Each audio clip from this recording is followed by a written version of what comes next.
ساڵەمان لە شاری هەولێری خۆشەویستەوەیە کۆڕێک بۆ ناساندن و بڵاوکردنەوەی کتێبی گەنجینەی نووسەر ئازاد حەسەن بەڕێوەچوو. دواتر گرتنی ئەندامەکانیان و دواتر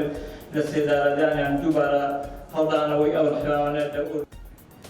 یەکێتی نووسەرانی کورد لە قی هەولێر کۆڕێکی بۆ نووسەر و شاعیر ئازاد حەسەن ڕێکخست. لە کۆڕەکە نووسەر باسی لە دوایین بەرهەمی چاپکراوی خۆی کرد بە ناوی گەنجینە کە چەندین وتار و بەرهەمی ئەدەبی و شعر لەخۆ دەگرێت. دواتر ئاماژەی بە مێژووی نووسینەکانی کرد کە چەندین ساڵ لەمەوبەر لە بەشێک لە ڕۆژنامەکان بڵاو کراوەتەوە بە تایبەت لە ڕۆژنامەی کوردستانی نوێ.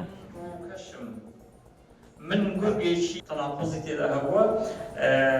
بە شێوازێک داڕژاوە بە شێوازێک ئەو دەسوور داڕژاوە کە لە ئاسای ناڕاست بۆ ئیسرائیل ئەوەش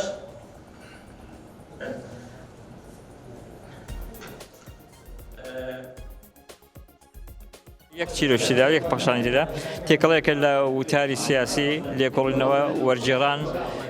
شعر هەر بۆ هێشناومان ناوە گەنجینە لەبەرەوەی هەموو بابەتەکانی لە شعر و لە پەخشان و لە وەرجێڕانی تێدا لەگەڵ وتاری سیاسی ئەو بەرهەمانان کە کاتی خۆی لە ڕۆژنامەکانی کوردستانی نوێ ڕێگەی کوردستان ئاڵای ئازادی جەماوەر هاوڵاتی گۆڤارەکاندا لە هەمویاندا ئەوانن کە وەخت خۆی بڵاو کراونەتەوە ئێستاکە کۆم کردوونەتەوە کردوم لە چوارچەوەی ئەو کتێبەدا بڵاوم کردێتەوە.